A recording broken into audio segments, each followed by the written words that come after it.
Welcome to the Directors UK podcast. We're the professional association for UK film and TV directors. No matter the format, no matter the genre, our featured directors share their approach to the craft. We hope you enjoy. I will hand straight off to the wonderful Susie, who's going to introduce herself and the whole thing that we're going to be learning more about tonight, Dope Girls. Thank you so much, guys. Hi, everyone. Thanks for coming tonight. I'm Susanne Salavati. I'm a DoP and I'm a member of Illuminatrix. And we're going to talk tonight with Annika Summerson, who shot Ludwig and Mogul Mowgli and Baby Reindeer. And she was the DoP on Dope Girls. And then Shannon, who has shot Baby Teeth and Dying for Sex, which has just recently been released, and Killing Eve. So thanks for coming and joining us tonight. So should we just start with how you guys met, maybe? So this was our first project we did together, and I don't actually know. Was it Addo? Yeah, our producer Addo put some DPs in front of me, and I met Annika on a Zoom. And I loved her pitch and I loved her ideas, and I'd seen some of her work and I was like, yep, she's the one. And then we had a lot of fun making this. So, that's that thing where you're taking a risk. You've not worked with someone before, but we actually had a really wonderful time. And I sort of run a bit of a cult when I'm working, and I force everyone to live and socialize with me. I'm very needy. And you kind of either get on board or you're like, never again. And luckily, Annika was on board. Yeah, I'm part of the cult for sure. I'm the number one fan. So when you started working and creating the visual language, how did that begin for Dope Girls? I mean, I work really closely with a designer called Cherie Phillips. And what we're going to show you now is actually our very original pitch document, which is what we put together for Cherie, actually, to get the job. But I often find what's quite amazing is our original instincts are really what follow through. So this is the original document.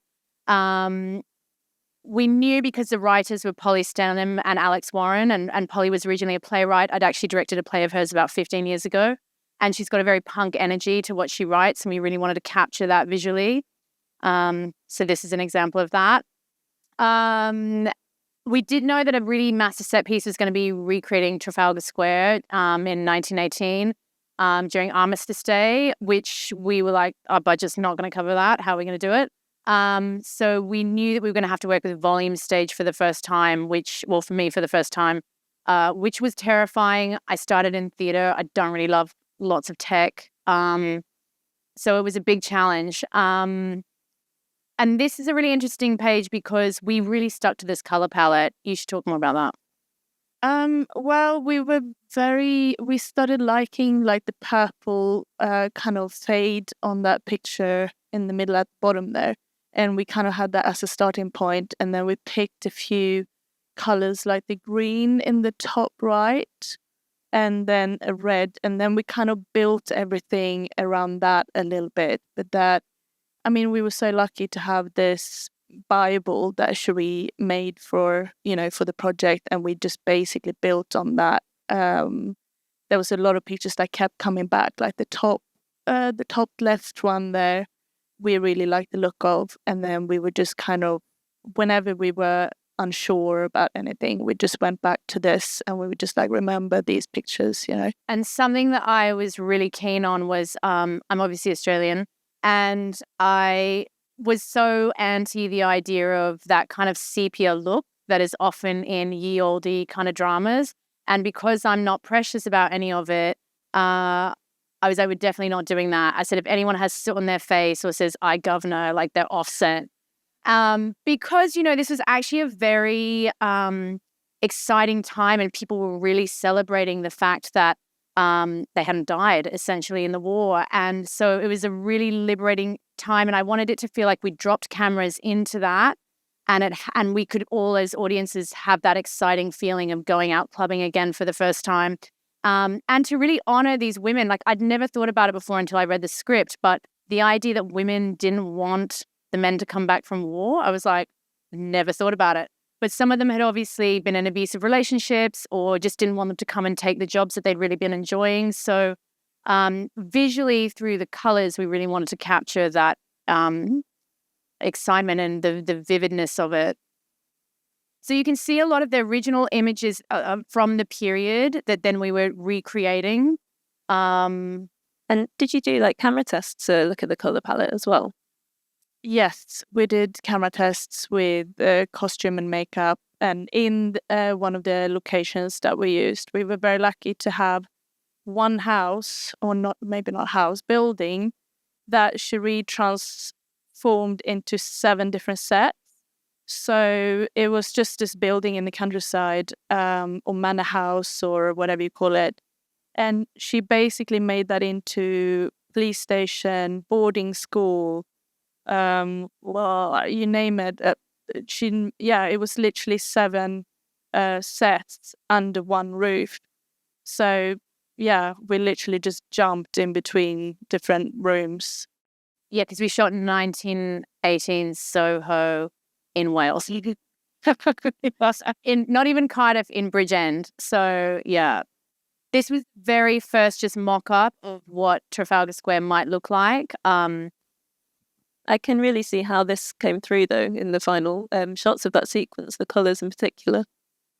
And this visual of staring at the line and sort of having a face-off with patriarchy was in the original script. But the way that we did it in the opening sequence with the volume stage ended up being quite impressionistic, because there were a lot of elements of the volume stage that I wasn't particularly happy with.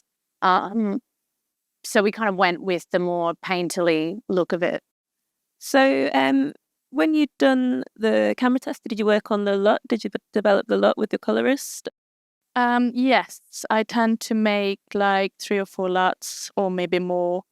And then once we start shooting, actually, you always find one that is actually the one that is working for you, and then you just stick to that one.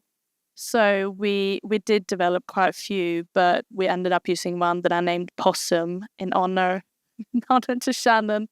And then I had one that was like half as strong, so I named it Baby Possum. So we were in between Possum and Baby Possum. But yeah. And just a few little technical details. What camera and what lenses did you shoot on?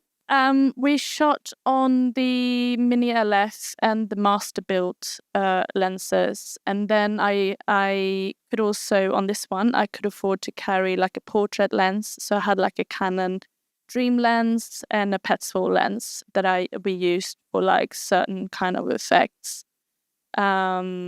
So when we wanted to introduce the characters in the first episode, for example, every time there was a new character on screen, we used the Petzval lens to kind of create the swirls in the background and make them stand out and make it pretty, basically. And then these images now that are coming up as sort of the first references, and then the images that you created that sort of matched up to these references. Oh, yes. So I can talk a little bit about that, because it's quite often nowadays that you make like a mood board from shot deck, or, everyone is always on the same kind of image searches. And I obviously also did that because I did. But for the first time, I think ever, I used a lot of Pinterest pictures. I think it was because it was a certain period.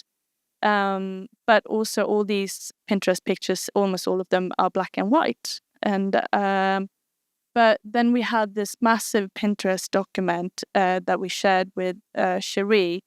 And then whenever I saw something that, or I was like, I really like this image, what can we do here? Shannon was like, oh, I know, we do that here. Or so we kind of worked together to rip off the reference. So, for example, the reference before is like they touching feet, and I was like, I really like this idea. And where can we do that? And Shannon was like, let's do it in the bath.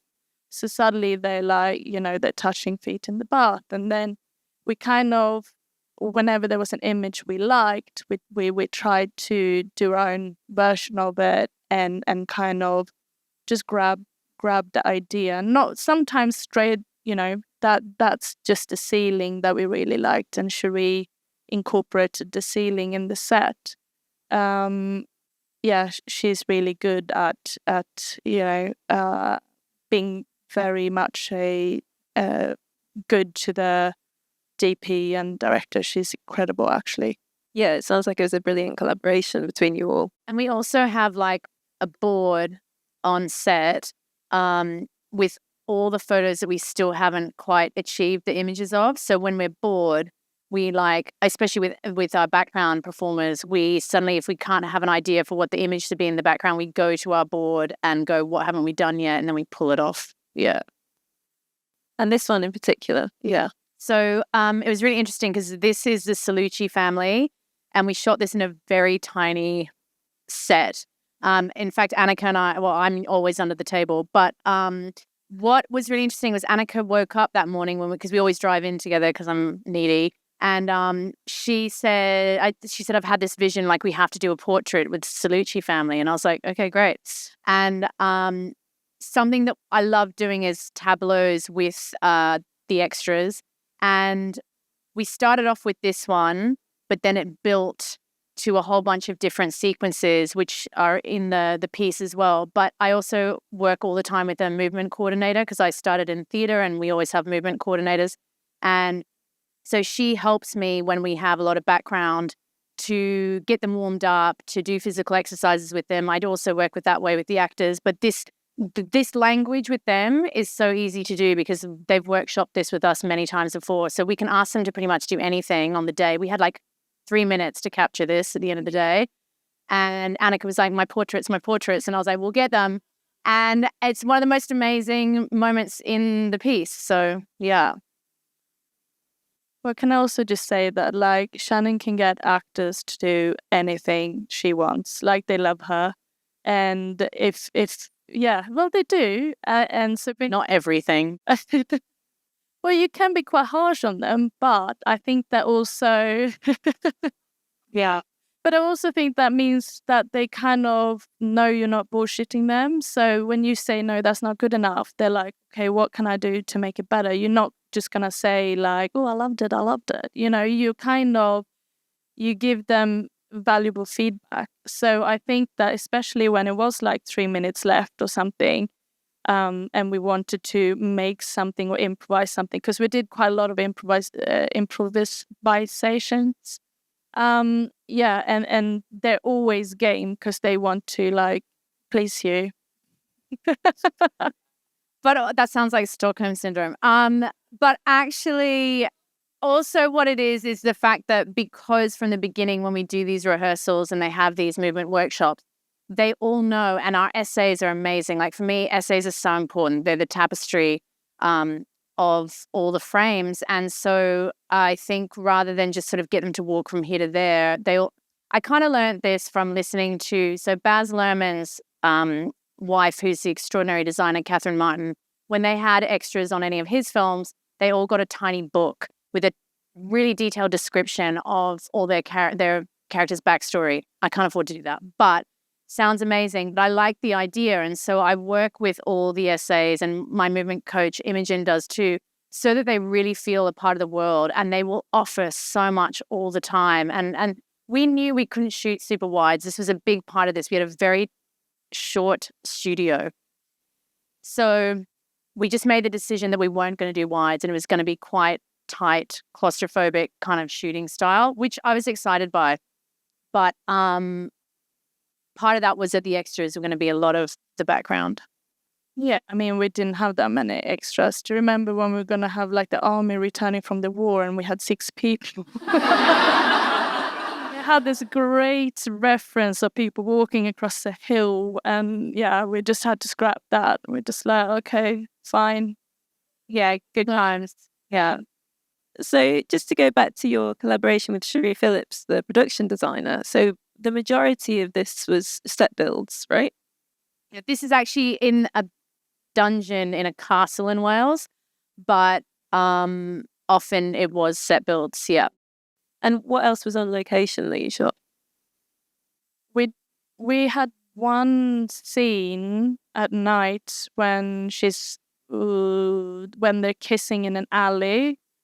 Violet is kissing the other character's name, and But we kind of realized that as soon as we were outside, it didn't really work with the world we created, because the Soho street was so artificial and so like specific to what we was doing. As soon as we broke free of that and went to like an outside location, we were just like, oh, this looks a little bit strange. Yeah, I mean, I think you did so well at creating this like dreamlike quality to the images, and with the camera movement, you know, you sort of really moved with the actors, like in sync with them. I think that relationship to maintain, especially with lighting, is harder, I think, when you're on location, right? To sort of keep that level of color and flair and everything up. But Miranda Bowen, who directed the second block, and Carlos Catalan, who shot the second block, they had many more location ones. Like they did the tannery and they did the field. Yeah. And they did, I think, really successfully do that. I feel like there was loads of atmos and things that helped that somehow. But it was really challenging going from studio back out again. And so I'm just going to flick through these because they're not always in the right order. But let's look at the performances. So for Billy's world, in her apartment and in her performances, there's lots of movement, there's lots of flair, there's lots of colour. Can you talk to me a little bit about her character and her world that you created? Well, Billy's really kind of torn between a few worlds. I mean, she was rejected by her mother, Kate. Well, that's how she perceives it. And she is a really kind of avant-garde performance artist. And in every dance that she's creating with Eddie, she's trying to push herself as an artist and push what was allowed at the time for women to be performing. And we really looked at sort of magenta and purples in her house. We had a really huge, beautiful set build for her house, and we kind of turned it into sort of a bohemian, idyllic flat that we'd all like to live in, really, in many ways. It was quite massive. And also, you know, honor the fact that there would have been lots of people living in that building, and the sound design really reflected that. But we often talked about how Dope Girls was the Soho of our imagination. And so we really kind of went to town on that. In terms of how you shot her? She is very free-spirited, and we wanted to be able to like react and connect with her. So basically, we did a lot of handheld. And I think no matter how much prep you do, like we did a lot of prep. I had 7 weeks, which is more than I ever had. Like on Ludwig, I had 15 days. So I had 3 weeks on Ludwig, which is a very different show. But so I had more prep than I usually do. So I spent a lot of time with the art department. I was like an honorary art department member for a bit. I was sitting in on their meetings, talking about sizes of windows and fabrics, and it was glorious. It was amazing. But we wanted to prep so much that we could then, on the day, react to what was happening in front of us, because the actors bring so much to the roles, and the actors really make that character come alive. So if you can be spontaneous and react to her like free spirit and her kind of wild persona, I think that's how you kind of get the best out of that character. Annika and I like to play games because, like, obviously TV, you have a really tight schedule. So we do this thing where when it's getting quite tight and it's a bit hairy afternoon, we're like, okay, we're going to play, how do we do this scene in 3 shots? And we're always playing games like that because also it's entertaining for us and it keeps us on our toes. But we do a lot of that. I think the spontaneity in the show really comes across as well. And some of the moments I loved was sort of when you broke the fourth wall and, you know, people are looking straight down the lens. Can you talk to us a little bit about how you made that happen? Yeah, I mean, it's something I always loved doing. I studied Brecht when I was in high school, and my theatre work always had lots of strong Brechtian techniques in it. For me, it's the best way to get really emotional work and an emotional connection to the audience, and also to stop and make them kind of intellectually critique what they're watching as well. And I find it's really important to do it in very specific moments. We try quite a lot, like probably 50% of the times we try, it gets in. Like you only see about 50%. But I love the idea in this. I was like, how do we push it further? Like these women are being really bold. And I often thought about moments where they were annoyed that the camera was watching them. You know, and they're also sort of, a lot of them have several different personas like Kate. And so the idea, my favorite one was like when she first was walking back in the club and she swipes the camera. And I knew that I wanted a different kind of interaction than I'd played with before. So like Billy licking the camera at the end of Ep 1, or Violet actually vomits on the camera in Ep 3. So I was like, how do you push that further? And how do you really feel those women kind of reaching out and sort of grabbing you and shaking you in the storytelling? And when it comes to, because obviously, so you'd worked with the actress that plays Violet before, but in the casting process and when you're starting to develop the character, how much of that is a collaboration between you and the actors, and also with the camera? I guess it's all quite collaborative, really. I always work, again, physically first rather than sort of intellectually with the actors. And, you know, with this, what's amazing is so much of it is also about the costuming, and that really informs them. Sophie Canale was our costume designer who'd also done Saltburn, and she was really amazing. And I don't know. I mean, I guess we just talk a lot about it. We often make playlists, like Ailey I'd worked with before on a project called The Power, and she knew that I like to work that way. So she made a playlist, and some of her songs are actually in the soundtrack that she picked for her character. This kind of really anarchic, like Twinkle Twinkle, that she like goes mental at in Trafalgar Square. And yeah. I think they all did a lot of background work, like research. They were all so excited to be in it because a lot of the cast is very young. So they were so excited. So they all came to set and was just like, oh, I think she would do like this. You know, they were really into it. And then obviously you're encouraging that as well, very much so. So it just brings all this energy and all this collaboration that they could always bring whatever they wanted to say, and then, you know, we could take it or leave it. But I think they felt like they were a part of it, very much a part of the whole process. And am I right in saying that you have a background in acting? So to an extent.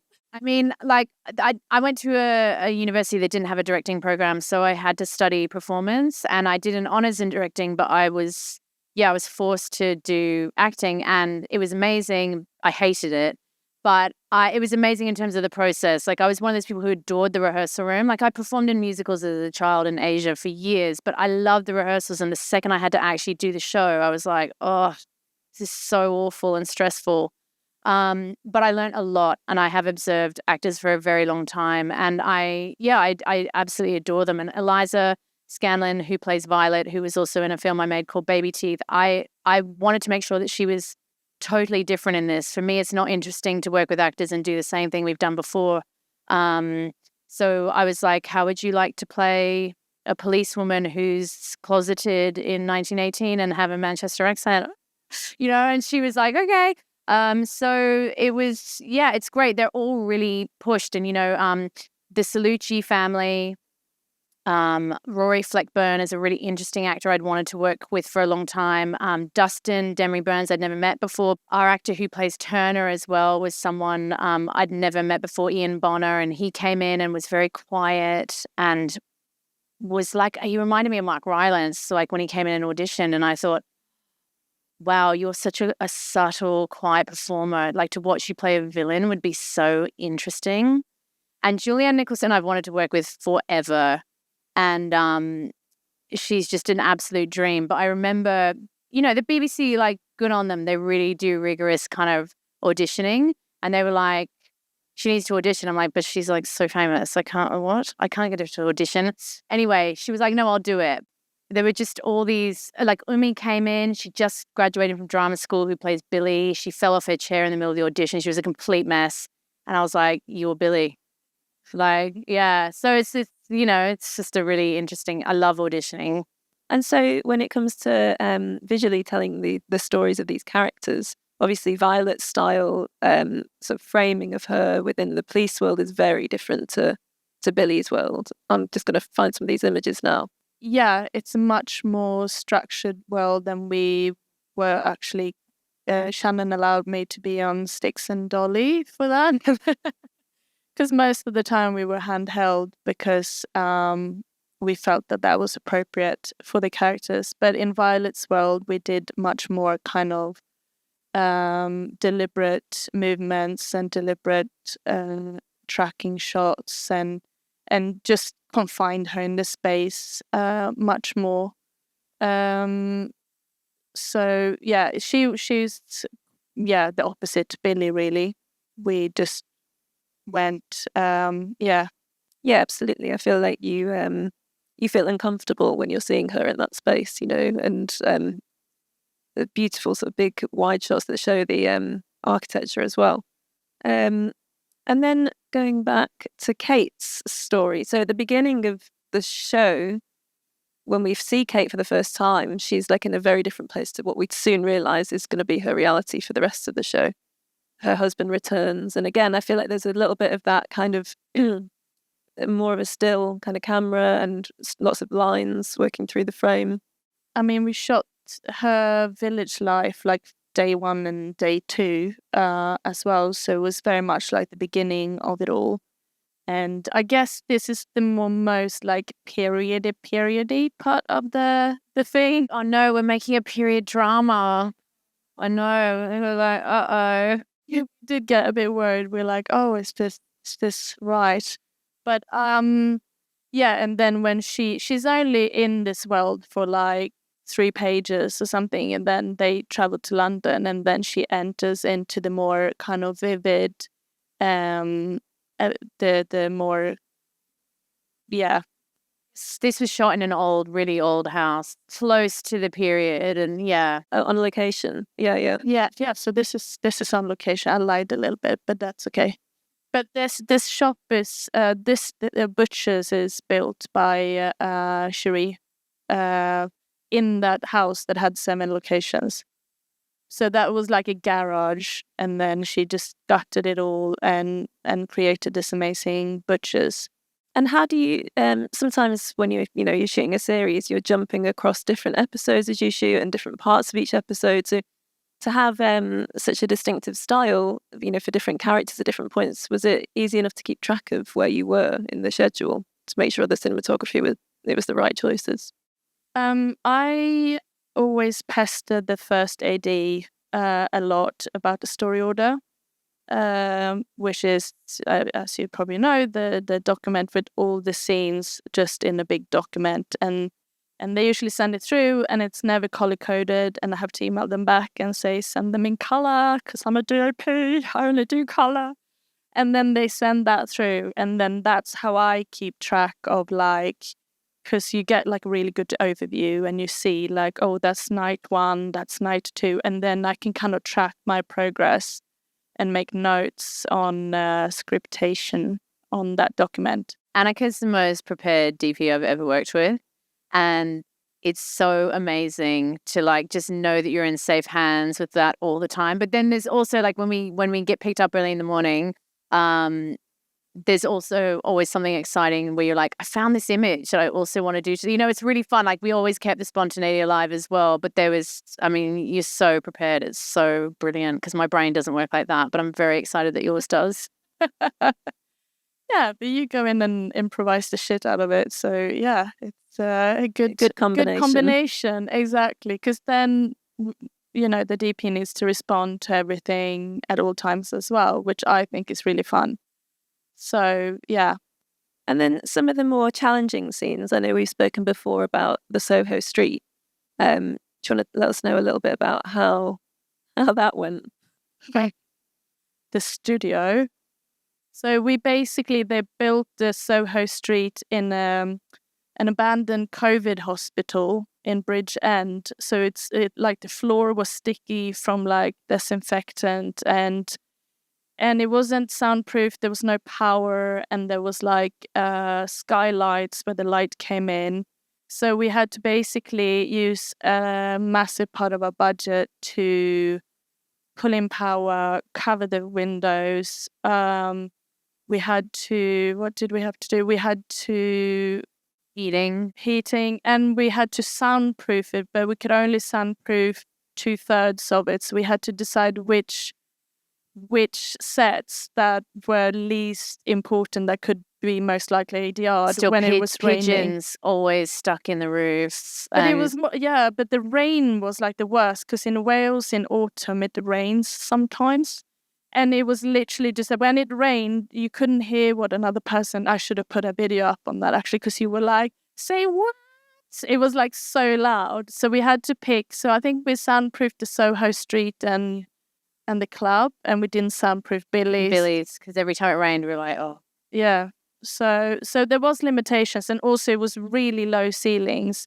So everything that is why we're shooting looking down the street, because basically every time we shot straight forward, there would be a set extension. So it was, and that's really expensive. So a lot of the times we just had to build like little they're not called tables, they're platforms. So me and Justin, the other operator, we could like walk around on platforms and look down, so we wouldn't have to do set extensions basically. But then we came to like adopt that as our style. We were like, oh, what should we do here? Oh, let's go up on a ladder and look down, because We knew we could never shoot up. oh yeah, no. I mean, there's one of the screen grabs in there without the effects done in it, where they're walking down the street. It's like it shows the silk and the height of the set basically. It's for the next there.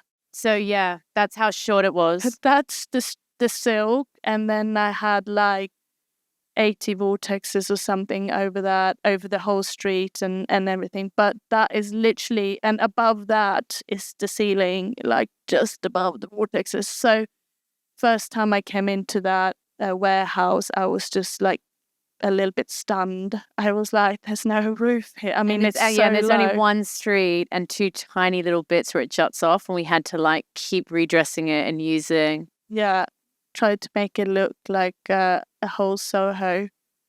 But yeah.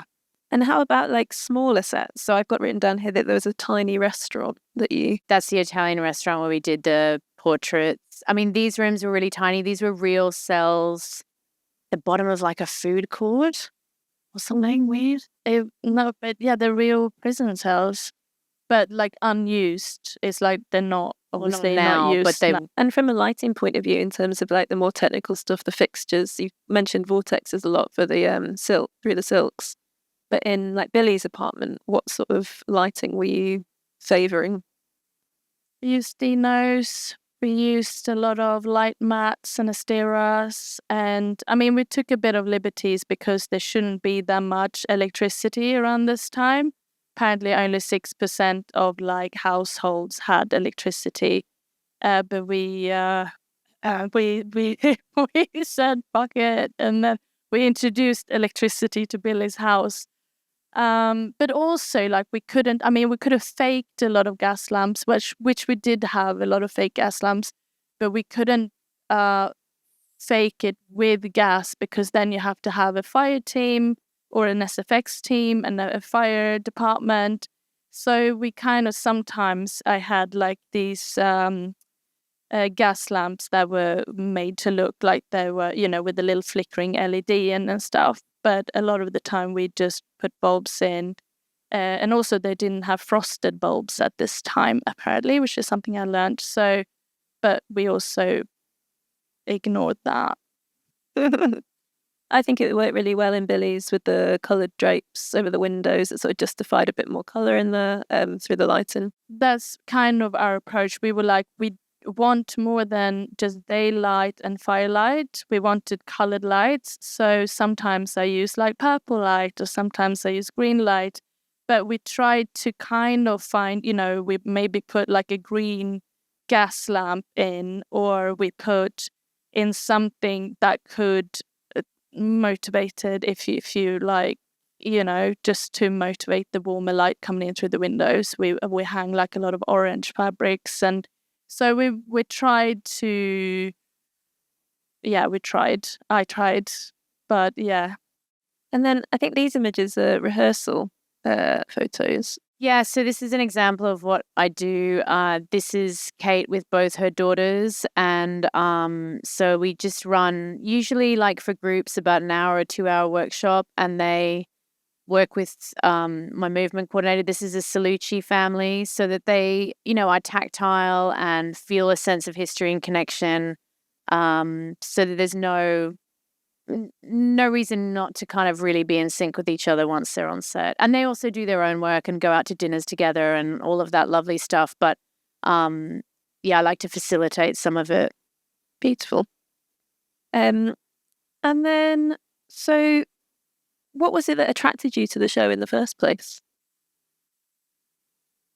I never thought I'd do a period drama, actually. But I had actually been wondering what Polly Stenham had been up to, and I was talking to a friend about it, and then it landed in my inbox 2 weeks later, and I couldn't believe it because I knew her writing really well, and I just loved the first 2 eps that I read, and I thought, gosh, I haven't quite seen a period drama like this before, and I really was so intrigued by the characters, and yeah, it was the writing, and I could see it. I think for me, I read a lot of scripts, but when the visuals start coming very strongly, then I know it's probably something I should pursue. Yeah. I just liked all the female characters, really. I was like, I wanted to do something that was female-led and had really strong personalities. And then I wanted to work with Shannon. I'm trying not to be a good squad. Shannon. But yeah, no, I had seen Baby Teeth and I really loved that film. So when my agent was like, we have this project about, all these cool women, it's a period piece. And also I hadn't done that many period pieces except for like 60s or 80s. I had definitely not done 1918. So I was like, oh, that could be interesting from a lighting perspective. And then I think it's a really beautiful show, and I think you can really tell that both of you are really well connected, but also how much the camera connects with the characters. It feels so intimate and really in the moment. I think it's beautiful. Final question from me. Do you have different ways of collaborating with different directors, DOPs? How do you find that? Yeah, 100%. With Annika, a lot of it is a sense of humor. We do this thing where we look at each other when we're bored on set and pretend we're in a peep show and look like we're going to make out, and it freaks everyone else out. But we don't do it. For example, with Carlos Catalan, who did the second block, he and I argue a lot, which is pretty hilarious, and people think we're in a dysfunctional marriage. So like everyone is different, and I think what I love about the little creative teams that you make is the energy is always so different, but you're still always in the cult. I don't work with anyone else. You go with the energy of the show too, though, don't you? It's like this show needed a really kind of fun, crazy female team, and it got one. Yeah, I think it was like some of the most fun I've had on set for like a really long time because it was so collaborative and creative and just like spontaneous, and it was just a really good working environment. I mean, there was obviously some shit going on behind the scenes as always, like, but I think we managed to kind of keep our thing going throughout and just like really kind of go with it, for better and for worse. But yeah. I think away shoots are always kind of amazing too, because you do have a very special feeling. That's what everyone's there to focus on. You can't even go home to your families at night. So it's just all consuming and all in. And I do think that is quite special. Yeah. Great. Thank you guys so much. So now we're going to open up to questions from the audience. And if you can just wait for the mic to get to you before you talk, that would be great. Hello. Thank you guys so much for doing this, and it's a beautiful show. I just wanted to ask if you'd already talked about what was like the biggest sort of challenging scene or thing that you overcame, and if you didn't talk about it, please do. And if you did already talk about it, I can ask a different question. Well, Trafalgar Square was a bit of a challenge. Yeah, because the thing about volume is they're like, you know what we're not very good at? Water and fire. I was like, cool, those are the major elements in that scene. So they kept going, no, it'll get better, it'll get better. Apparently I famously walked on like eating like a breakfast sandwich, which was like half the sauce is on my face. And I came in and I was like, what eating this? Yeah, you were not like impressed. 2 days from shooting it. And I was like, oh my God, this isn't going to get any better. So then we just quickly sort of rethought how we were going to shoot it. Yeah. So just, fire and water don't necessarily do on volume just yet, I think. Having said that, Miranda Bowen found a very clever way to do it in the second block.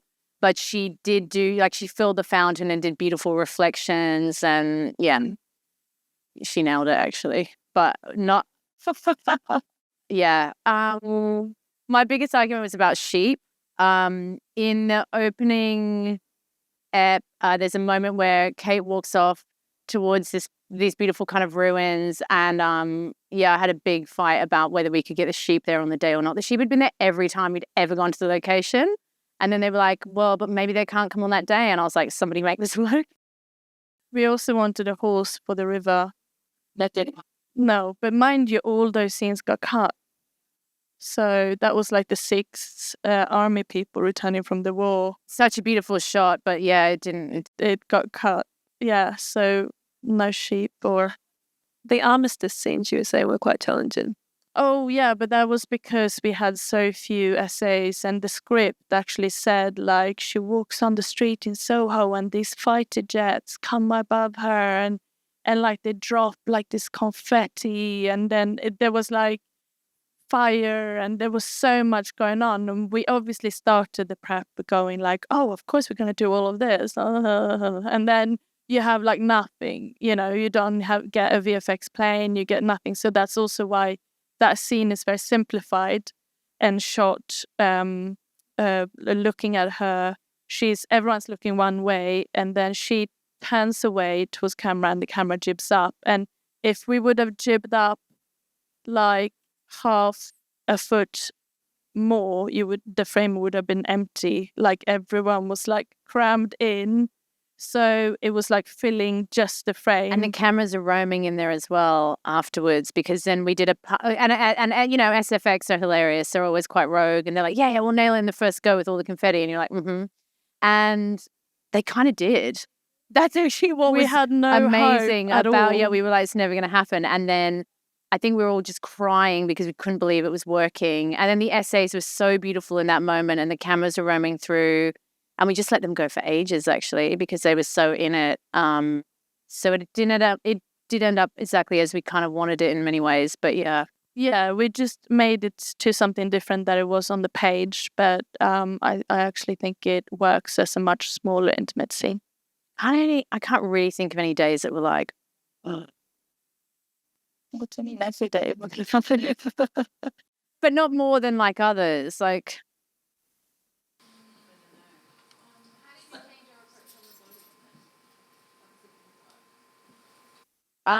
well, I did a huge amount with the essays. So like the opening sequence is sort of them growing up from the ground and you see flags and everything. And I just decided that we would make it a very kind of poetic, which it was also written like that. It wasn't completely me doing that. But we just experimented loads and loads and loads until we really found those images. And you know, the bigger thing was that we had scanned a whole bunch of extras in period costume that were then going to be, what is it called? Yeah. You know, they were going to be Multiplied mechanized so they could move around, but they all look like weird robots. So like we used to play a game which was pick one of the digital people and like imitate them. And they'd all like be missing limbs or like have a weird jerking. So anyway, but that wasn't quite as successful as well as we wanted them to be. So we were like, oh, we just got to like flood it with people so we can't actually see those digital extras. Yeah, they were just deep in the background and then loads of real essays between the background and the fountain, really. With later on when it's all green and Kate's daughter is running through and there's the pig heads and everything, we would just make these tunnels of the actors so that then they could run through. So, the volume was always in the background, but it wasn't sharp. Yeah, always out of focus. G'day.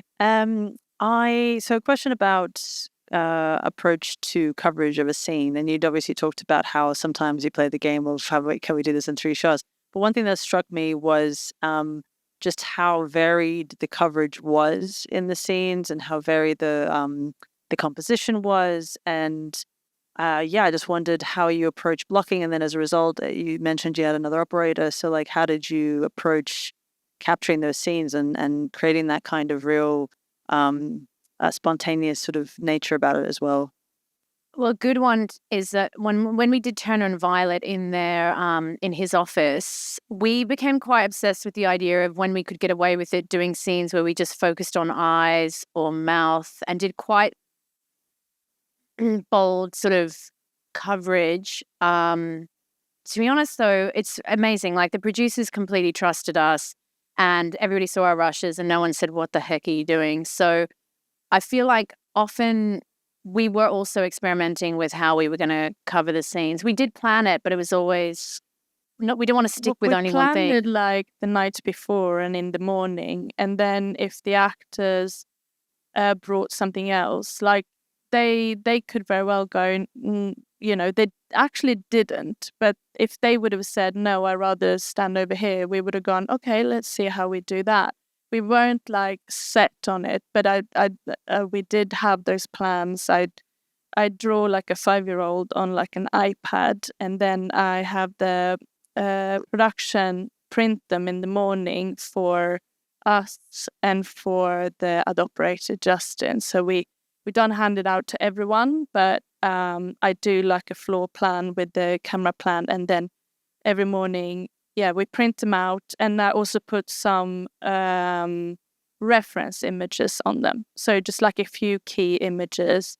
I use GoodNotes, and then we discuss them. You, me, and Cherie used to discuss them over breakfast, and just go through like, I was thinking we should do this or this, and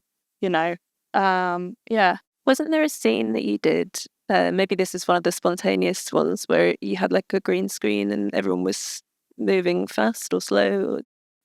So we wanted, I had this idea that it's when Kate leaves the club when there's a shootout, and she has like a little meeting, she has a dialogue with one of the actors and I wanted them to speak in real time, and I wanted the people leaving the club run in slow motion. So we basically put them in the corner and put up like a little green screen behind them. And everyone's like, are you sure this is going to work? And I was like, yeah. And inside I was like, this is not going to work. You like commit because we have no backup. But that is so good to work with someone you trust, like you, because I could actually go, I don't know if this is going to work. And then we would have found, if it hadn't worked, we could have found like 5 minutes at the end of another day to maybe reshoot it or come up with like a solution that could save it. So I was never scared of like suggesting things, because sometimes when you work with people, you're like terrified of like, if it doesn't work out, it's all on me. But we were very much in it, both of us. So it was like, I'm surprised because the green screen wasn't very good. And I think we had to shoot it that day because one of the actors was going to leave or something. So we had to shoot one part of it that day and the other part another day or something like that. Yeah, I think you also, like, when you're taking risks like this on a regular basis, there are times where I have to call my editor and go, I'm so sorry. Like, the scene you're about to get is a little bit stinky. Good luck. But usually he's quite excited by that. And he goes, no, that wasn't anywhere near as bad as you pitched. I quite like that scene. So, everyone's working. Kind of on the back of the one about having the 3 shots in a day, or that kind of flexibility that you have, how do you keep your crew motivated when you're being like, oh, we're going to be flexible, guys. We're going to be super flexible.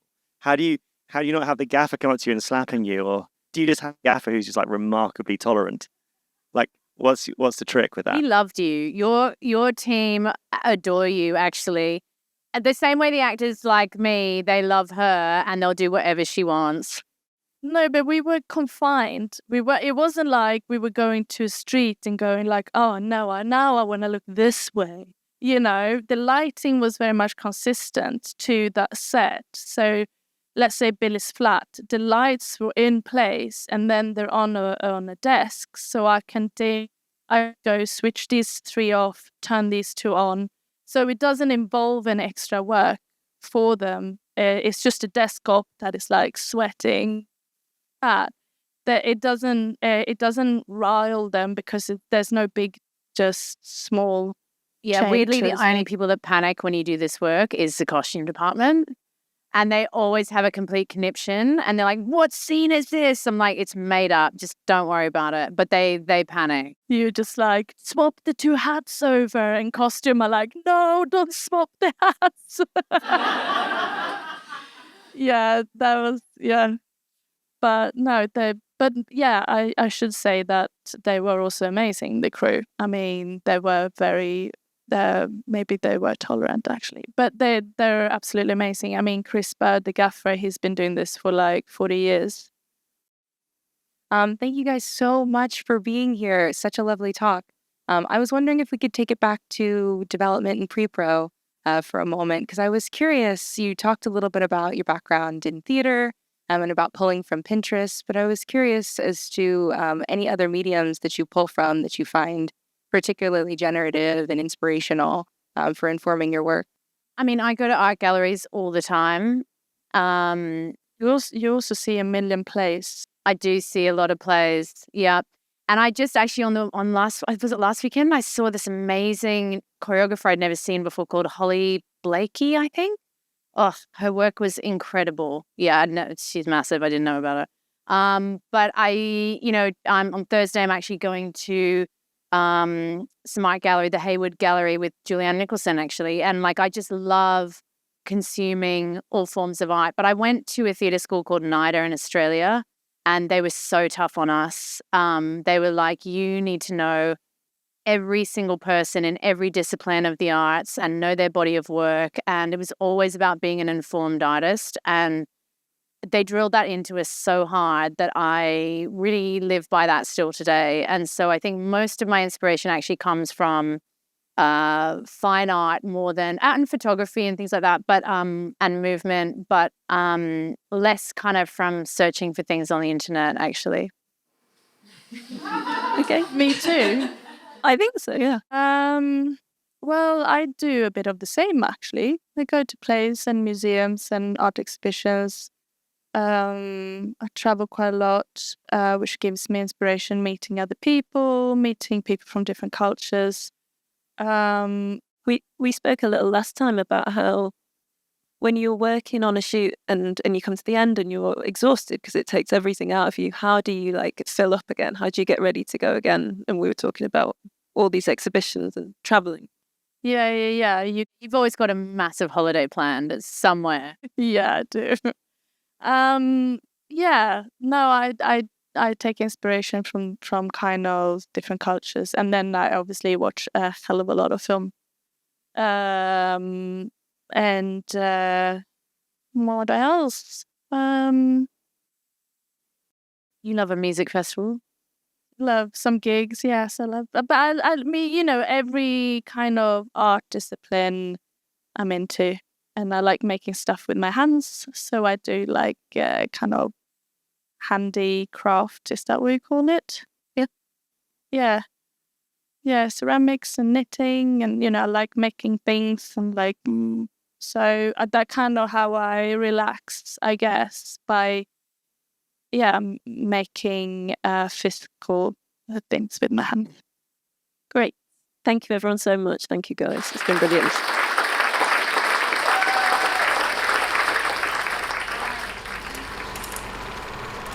This podcast was recorded at a Directors UK member event. You can hear plenty more directors in conversation by subscribing on the usual streaming platforms. Follow us on social media and find out more about us at directors.uk.com.